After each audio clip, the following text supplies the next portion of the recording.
Hello. Hello, mate. Do you know where we are? No, it's in Victoria somewhere. Ruther Glen. Rather Glen. You're right there, Narelle? From how long? How long have we been travelling? Too long.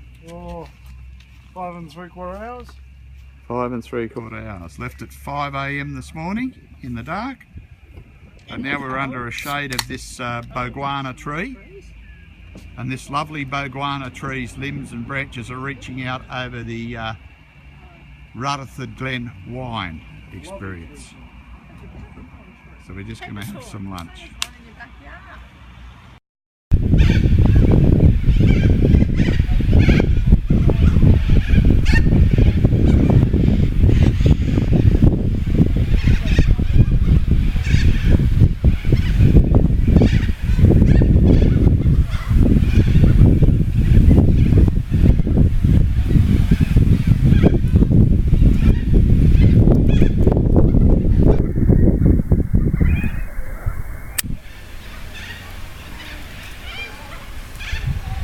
How peaceful.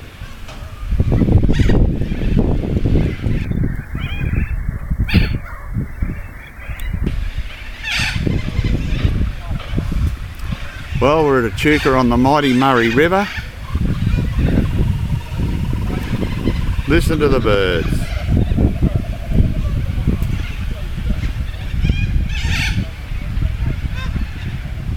And down here is Emmy Lou. And she's steaming up. How peaceful. Today is our first actual day here on Friday. And it's the 14th, I think, of February. The Murray River.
The mighty Murray.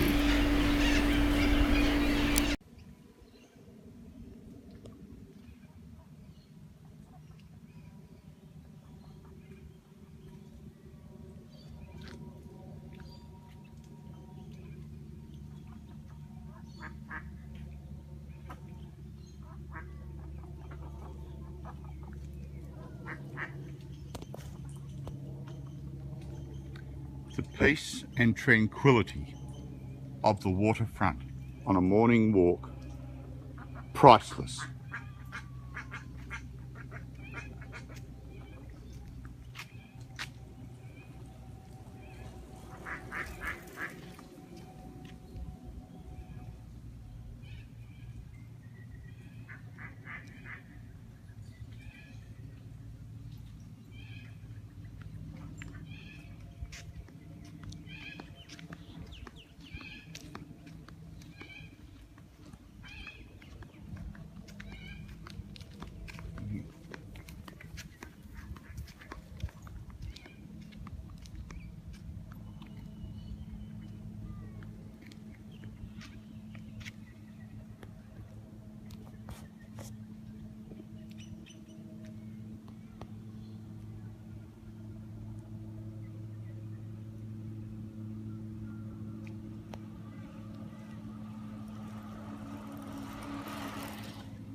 Pick up the pace, Jonesy. Well, here we are at the Feb Echuca wood turners, and that lathe, you can hear that belt driven there, is up to the roof.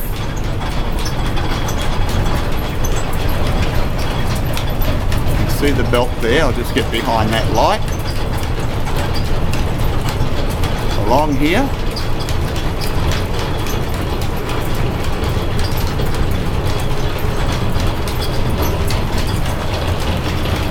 Up through the roof.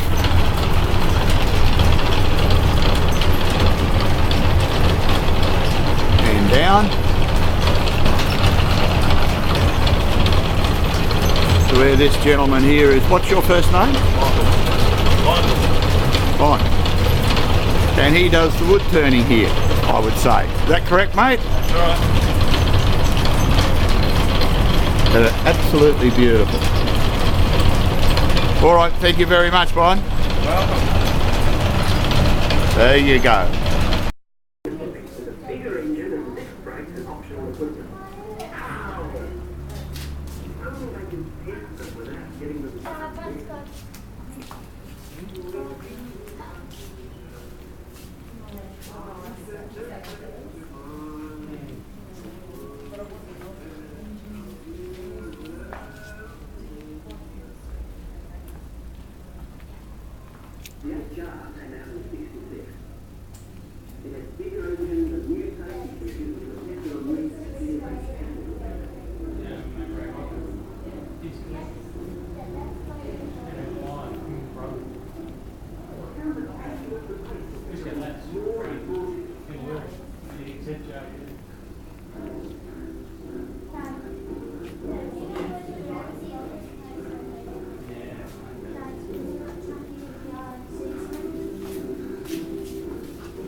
This is one that technically like this. Not really, that's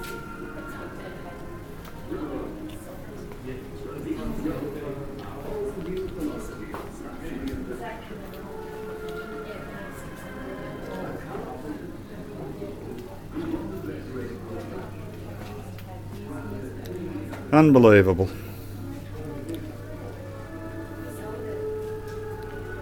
Not a bad looking ute.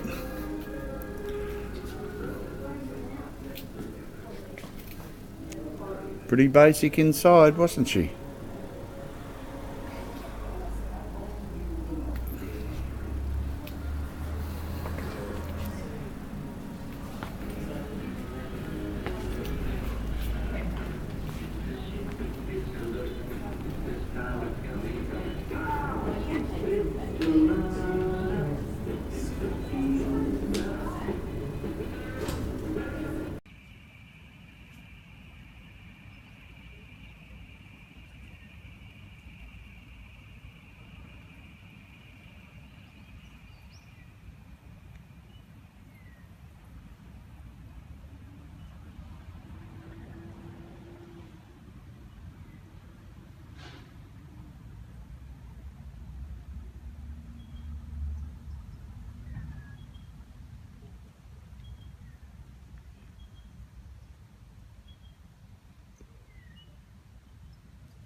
Yes, peace and quiet.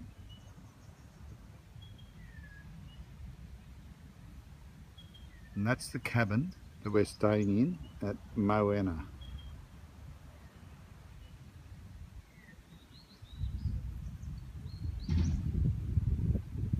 Nice little retro caravan, isn't it?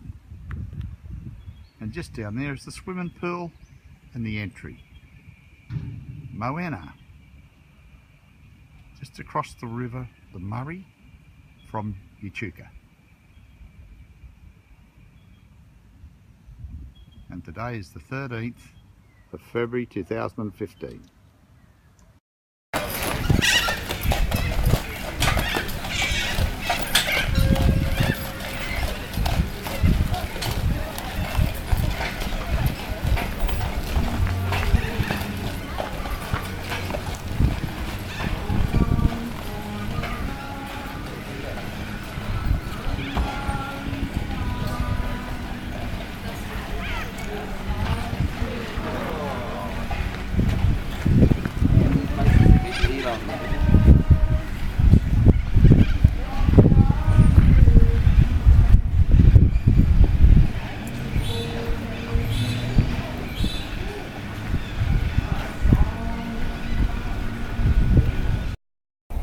we are actually inside the Star Hotel.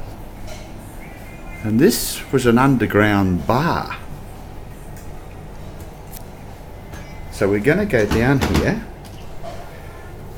You be careful, Lizzie.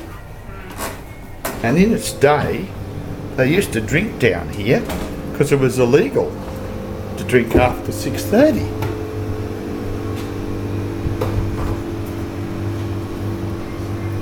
So they drink down here.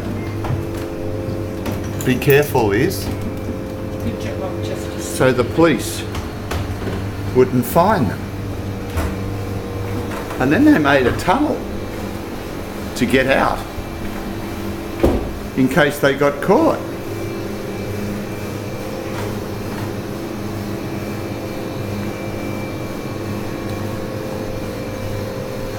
And the escape route is this way. So here's the story of the tunnel.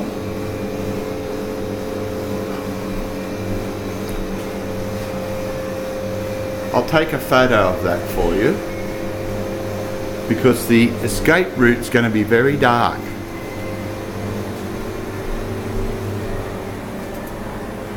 Oh yes. Extremely dark. A very dark tunnel. Okay, this is the underground bar of the Star Hotel. Barman! Barman! Excuse me, Narelle. That barman's leaning on the bloody counter. Yeah.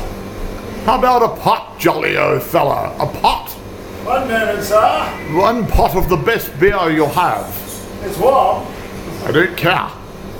And in here, of course, there's the escape tunnel.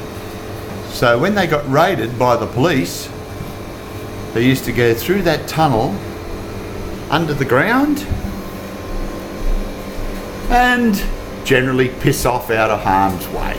Going to New South Wales. So there you go. The underground bar of the Star Hotel in Echuca.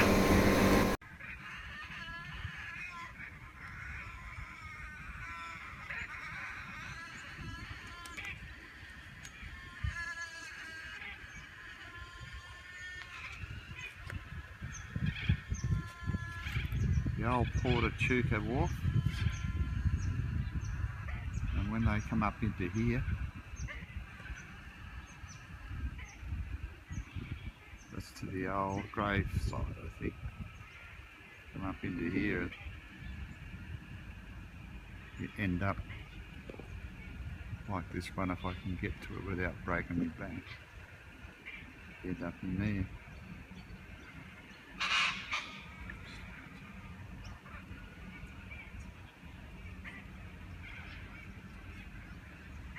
We just come around there a minute ago, and the actual Adelaide, I'll point it out to you, over there is actually smoking. There's your Adelaide smoking over there. See if I can come in a little on it. I hope this finger of mine's not stuck there. And that's the oldest paddle steamer on the Murray.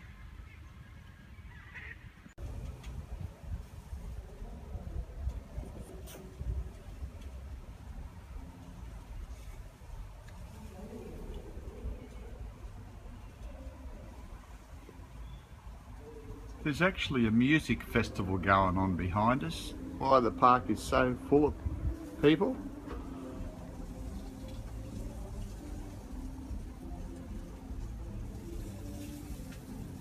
Still very peaceful. That's Terry and Narelle's down there. Not the first one, the second one. And this is us. Look at it. Our baby Weber. It'll be a quick look.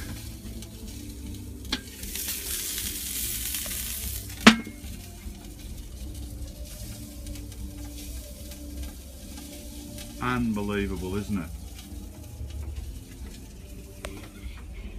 Through the centre there is the camp kitchen.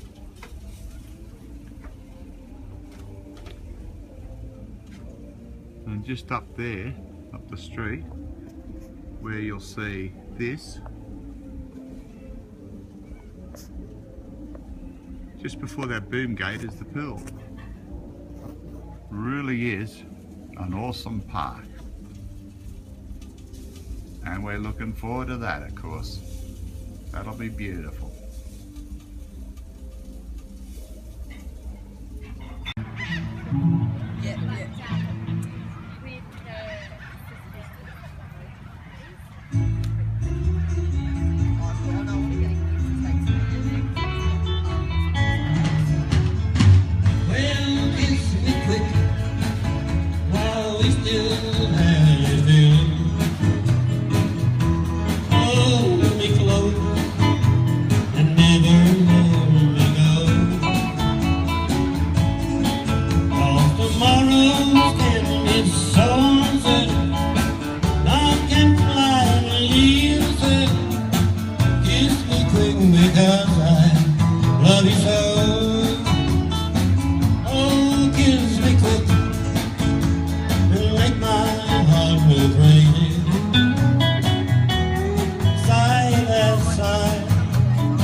Because I love you so.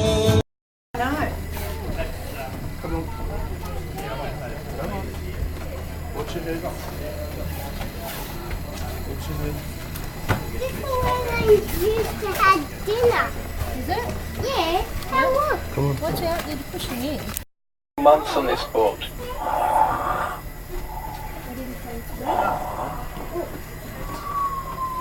Hold Mummy's hand on me. Oh, Daddy's got you. What? Is it morning already? Oh, my head. It was a big night of celebration last night at the Bridge Hotel. Finally got the last load onto the wharf. I'm going back to sleep.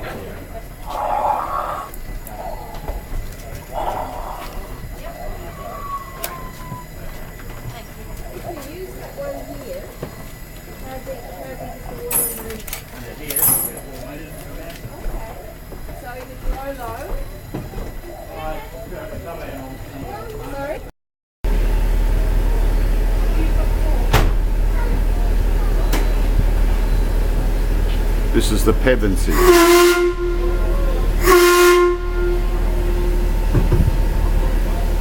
Frighten the crap out of me. Well, good morning, ladies and gentlemen, boys and girls. I'd like to welcome you aboard the Pevensey today. To introduce the crew, our engineer is Michael, on deck we have Bill, and I'm Skipper Graham. As we get underway, I'll give you a brief commentary on some points of interest and a bit of local history. There are a couple of items I do need to point out as we get going. Firstly, life jackets. They're located on the top deck in a cabin on the right hand side. Down below on the main deck, we're in a locker on the right hand side of the engine room. Firefighting and safety equipment's there for emergency use only, and in the event of any emergency, please remain calm and follow cruise instructions. Now, there are a lot of uneven surfaces around these old heritage boats, so please take care when you're moving about, just watch your footing. The stairs on the port side or left hand side of the boat are the easier and safer ones to use, so favour those when you're moving between the upper and lower decks.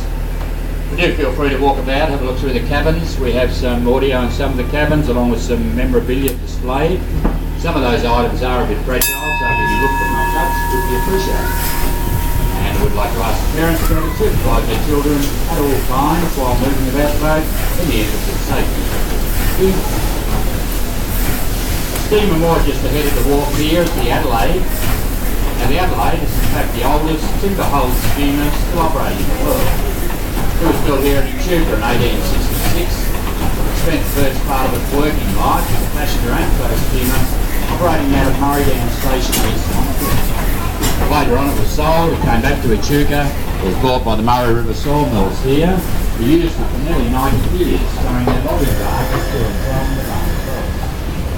They operated right through to about 1956. 1958 they sold it off to the sawmills down at Coringa in South Australia. Worked down there for a couple of years, then the Echuca Historical Society bought it. With the help of the local Apex Club at the time, they brought it back here via a series of top dams floated up out of the river into the whole yard. It remained in the park there as a static display for about 20 years. Then it was restored, refloated, recommissioned here in 1985 at Prince Charles and Princess. Further along, the white steamer there is the Britannia. That's a reasonably new boat, that one, been built up over recent years. Around further in the dock area, there's the Alexander Arbuthnot. The Arbuthnot was built 1923 down at Brook. It was named after the owner of the sawmill down there. It was used to tow their logging barges, transporting their timber from the forest back to the mill. And later on it was sold, came back up this way to the Gilman station, then used to transport charcoal from the forest back to the Echuca.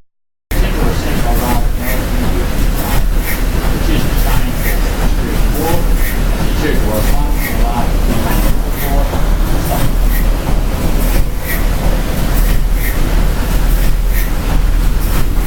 Further along, on the left there, white steamer with a little cross on the roof called the Etona. The Etona was built in 1898 down on the Lane in South Australia for the Church of England mission. It was sponsored by Eton College of England. They have derived its name from mission on the Murray River across 1,000 tons. The Etona had a couple of women's boys, the minister and his wife, was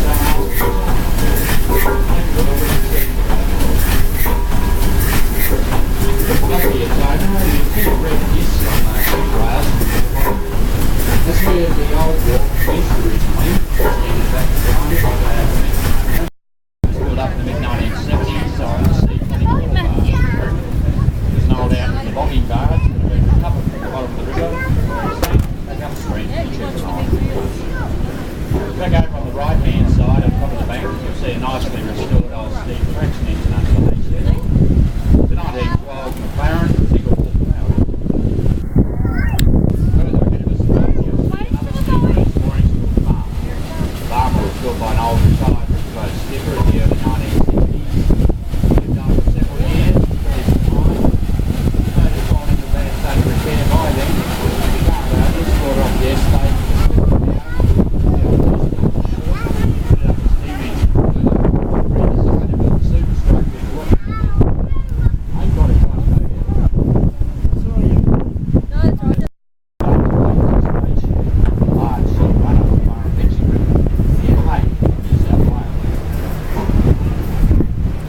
Here's in Canberra.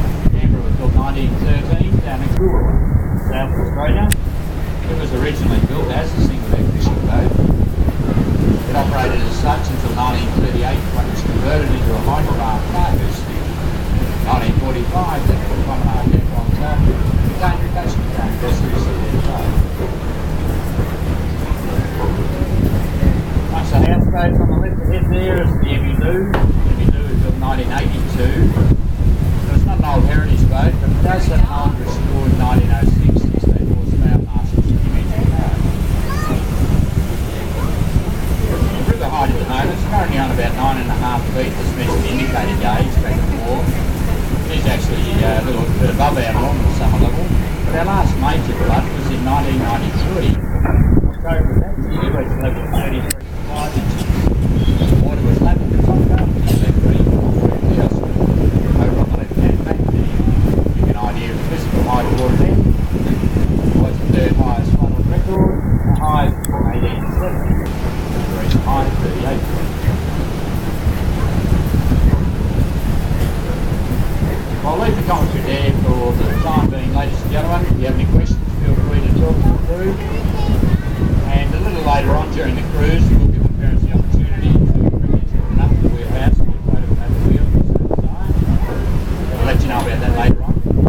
And if anyone would like to come to see a coffee, a cold drink, nice cold beer or wine, the bill down the drinks bar, back there, we'll look after you there. Let's just sit back, relax and enjoy the cruise.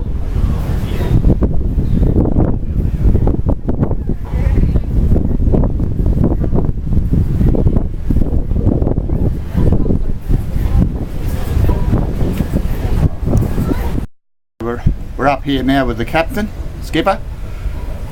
Have a go at that for a wheel. Earlier on you saw the big motor, it's a 125 PSI, 125, yep. How long have you been skipping the Pevsby? Oh, about 15, 16 years now. 16 years?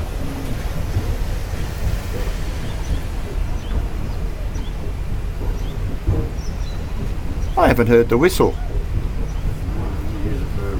You only use it for signals? Okay. That's up the front. The flag. Beautiful view, isn't it? Hard job, isn't it? Yes. Hard one. Certainly got to have your eyes about you anyhow. Floating debris probably after storms, maybe. Get rid of it now and then. The river's rising or falling. And there you go, folk. Video. Okay, when you're ready.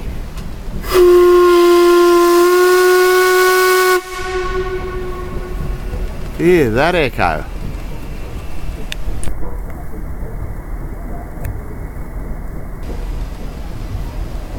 And of course we're getting off here for a bit of lunch.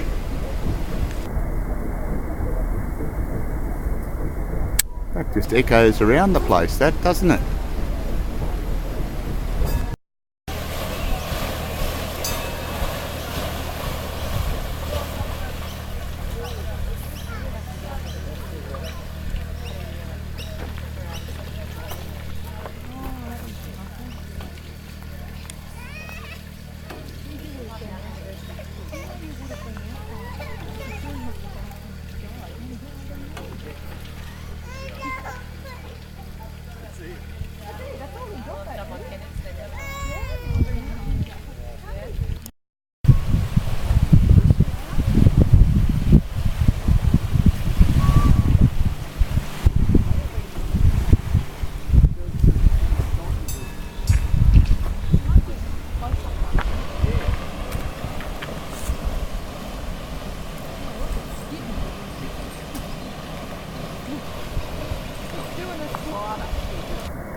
I've never heard so many birds.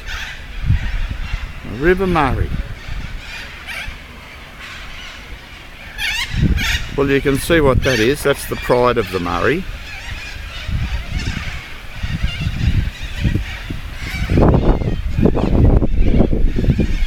The Canberra, built in 2012.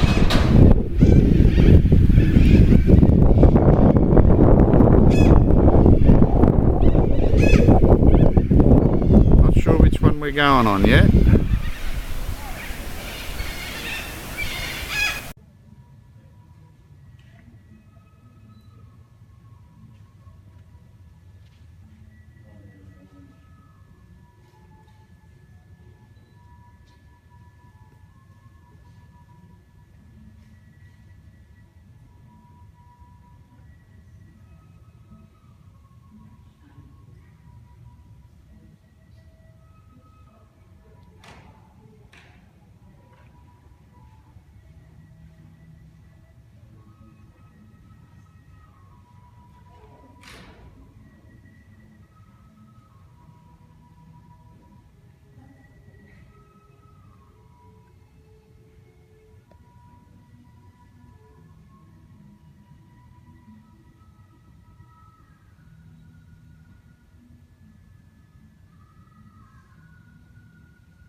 dragon procession.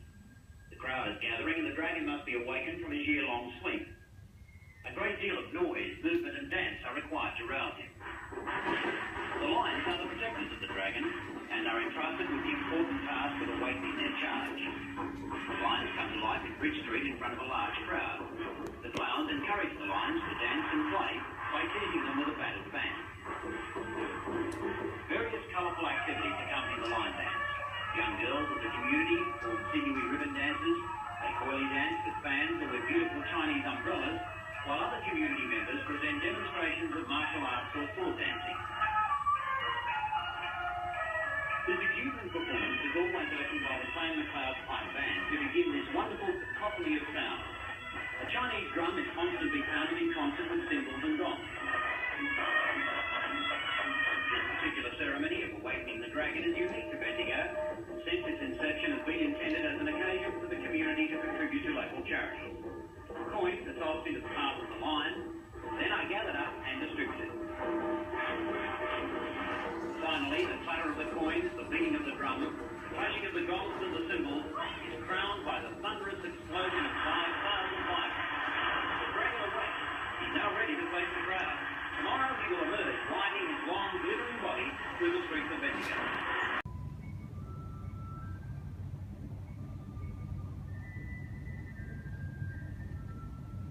Peaceful.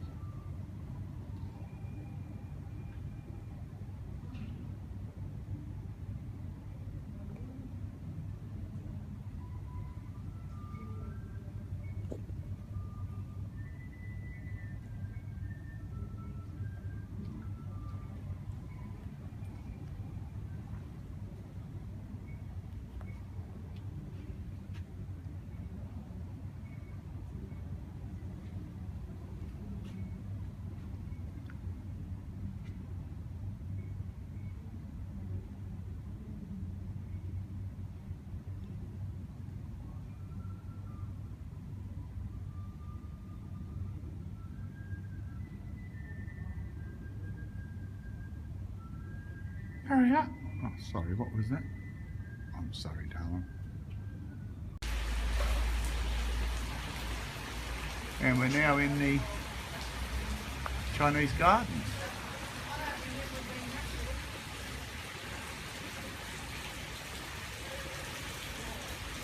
We are getting around this holiday. Some rare specimens over the back.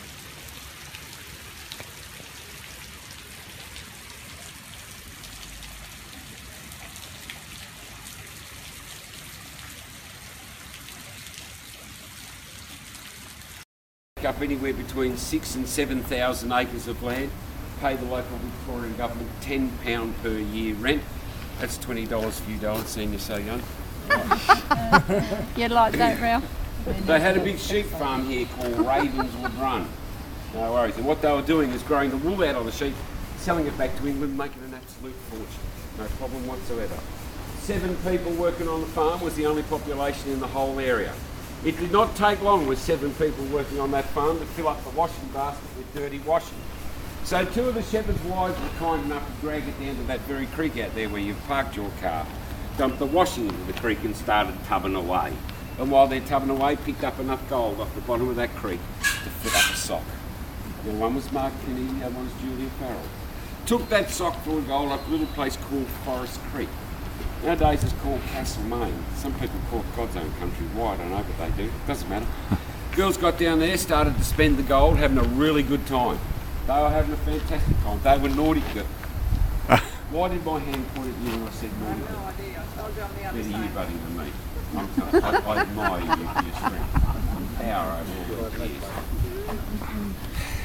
Look, they were probably that naughty. They picked up while they were down there. That's how naughty they were. Yeah. Spent the gold, had a great time, then made the biggest mistake of their life. You know what that was, don't you? Oh, yap. They told everyone where they found the gold. Do you know that when they got back to the farm in 2 days' time, there were actually 400 people out there pounding that creek. Now, local historians don't even know where 400 people come from.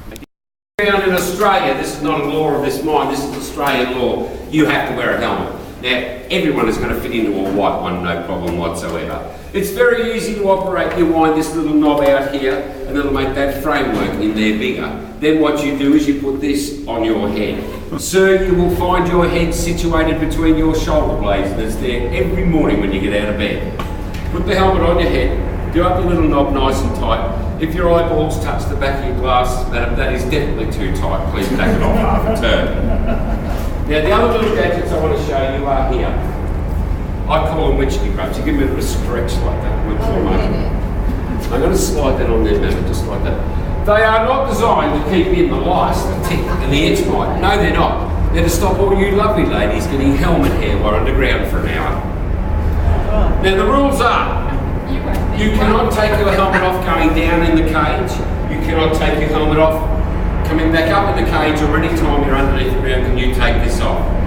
You might find if you haven't worn a helmet over the next hour or so, your head's going to get itchy. 10. You want me to write 7 just in case? Yeah, that's good. Yeah, thanks, John, for your help. All right, on the count of 3, we're going down. 61 metres or 210 feet in my grandfather's favourite. You are going down to level 2, that's as far as this case goes, and it was not here when the miners operated this mine. Right. This was put in the very late 1980s, so I've been down 20 distance. Okay, one person. I can still take it down in the old cage. 3 at a time, will take me 4 ends to the middle. To make my rules of occupation, safety. When the cage stops at level 2, 61 metres, it will be 14 degrees Celsius, and it will not alter. Doesn't matter what happens up there.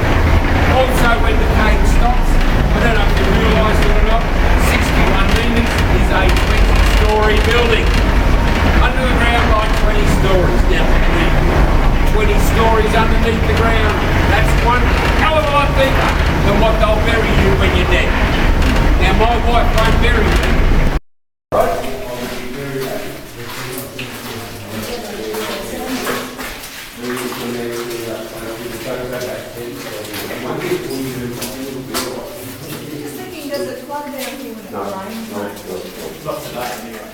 Not now, it's not. Alright guys, you are now standing on Central Deborah's Level 2 plat. P-L-A-T is how I spell the word plat. And it actually means that flat area right there. The man that worked here, of course, was called the Plat Man. Now that Plat Man, he did not wear a helmet or a light like you know. Wore a felt hat or a beret, one candle fixed to the wall was the only light he had. His job was in charge of the main shaft, but only on this level. The main shaft is divided into 4 sections. This first one here is called the smoke box. Now the smoke box is where I bring down all my utilities. Utilities are electricity, telephone, water and air. But not air for you to breathe, compressed air to run all my machinery. This would have to be the most important compartment of all. This is my miners, 4 at a time. Those miners are dressed in old raggy baggy clothes. No socks, no jocks, no singlet. You wore a singlet down. I told you not to. Oh, don't worry, it's 14 degrees, I'll get cold. I tell you, girl, you are in trouble. This cage here, all raw materials in, all the rock out. This little ore truck here would have been full of rock level to the top. Shove it in that cage there, fire it up to the brace landing, he would have sent me an empty. Emergency exit. Keep it clear. Warn you right out. Doesn't happen in a gold mine here. So we're in a coal mine. Oh yes, yes. I'm not quite sure they can get me to go down to the coal mine. That's how dangerous they are.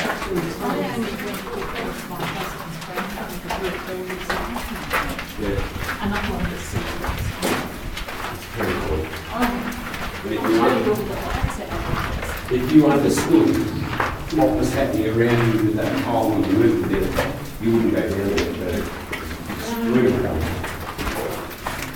Yet there was only one actually lost his life in this mine. In this particular mine here in Bendigo, yes. 1953, his name was Herbert Possum Hunter. Possum, of course, was his nickname. Left a wife and 2 kids. Would have been 50 metres down that tunnel or 100 metres up that one. swinging on a shovel, and you still would have been dead by the age of 30. I'm going to estimate somewhere between 60 to 100,000 men lost their lives before the age of 30 working in these mines.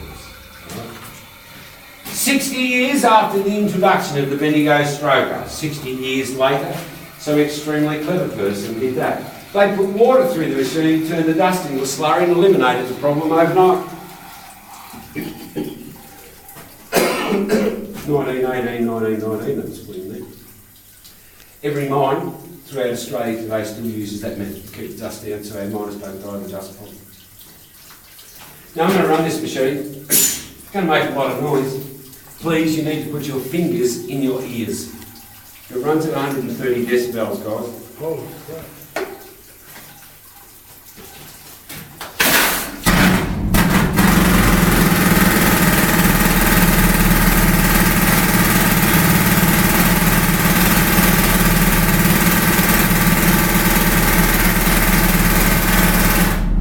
Now that is a Holman drifter of 1888. I personally have only ever met one miner that's ever operated one of them. His name was Paul and his nickname was Giggles. 82 when I met him. Stood on the footpath out the front of his house here in Carpenter Street, Bendigo, and I could hear his television out on the front street. I went in to talk to Giggles, and as soon as I mentioned the word Holman, he took the words out of my mouth. Holman drifter, lad! I worked on that for 12 and a half years. In 12 and a half years, I never cleaned the earwax out of my ears. I kind of thought Shrek would have been a better nickname than Giggles.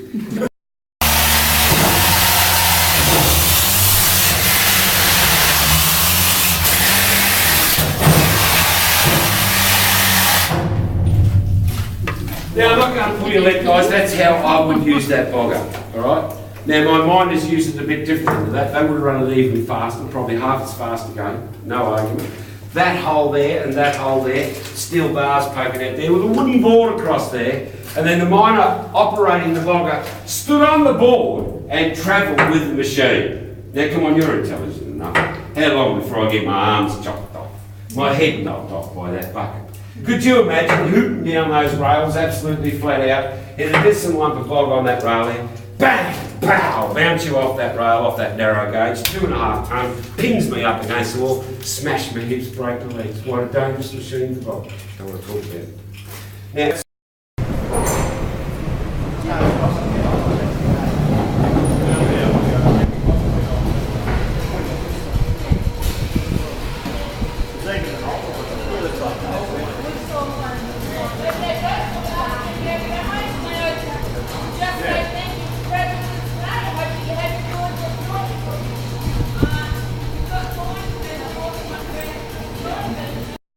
England's bare-knuckle box. So the valley became known as Bendigo's Valley. Gold was first found along the Bendigo Creek in September 1851 by Margaret Kennedy and Julia Farrell, whose husbands worked at Raymond. They tried to keep their find a secret. The news soon got out, quickly sparked a huge rush. 2 years later, up to 30,000 diggers worked along the Bendigo Valley, and the government named the new township Sandhurst. In 1891, the naming of the town went to a vote, and it was renamed Bendigo.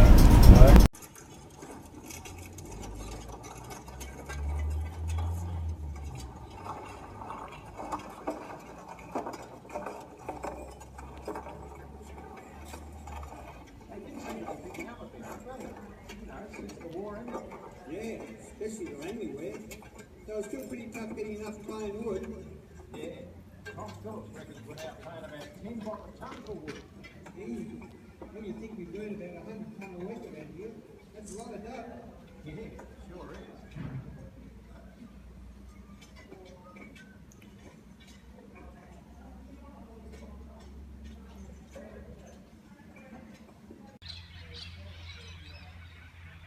And to finish off, a beautiful stay at Echuca and Moama, a rainbow. What a gorgeous sight. The finish of a wonderful holiday.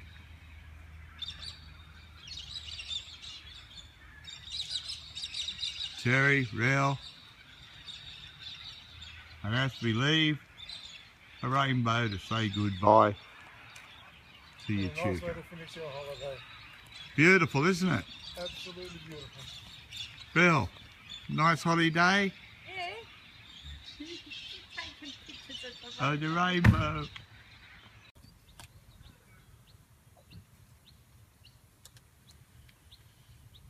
Well, today is, oh, he's having a big stretch. A funny type of duck, brownish one. Anyhow, we've just stopped at a place called Jerilderie. What a glorious place to have stopped. Right on this little lake. It is, it's beautiful, isn't it, Elizabeth? It is glorious. Nice and quiet. It's only around about, well, what would it be, love? 9 o'clock in the morning? Yes. We've travelled 180 kilometres from Moama, Echuca, where we holiday, and we're just about to have morning tea in this glorious park. As you can see over the back there is a an old tank, and we're in this little shelter here. There's a toilet and everything you want, and Mum's just getting us some morning tea, and then we'll push on. And this little place is called Jerilderie, and in this park, if you were to go further around, I'll come over here so I can get away from the sun and try and get you the picture of a windmill. And that track there going through actually goes through to a model railway. That's the model railway you can see over there in the background. And Luke Park, that thing in the middle you can see through the bush there, that steel thing is a windmill. And the model railway goes around this park. Goes right the way around. Beautiful. Man-made it must be. The little island in the middle. What a lovely place for morning tea.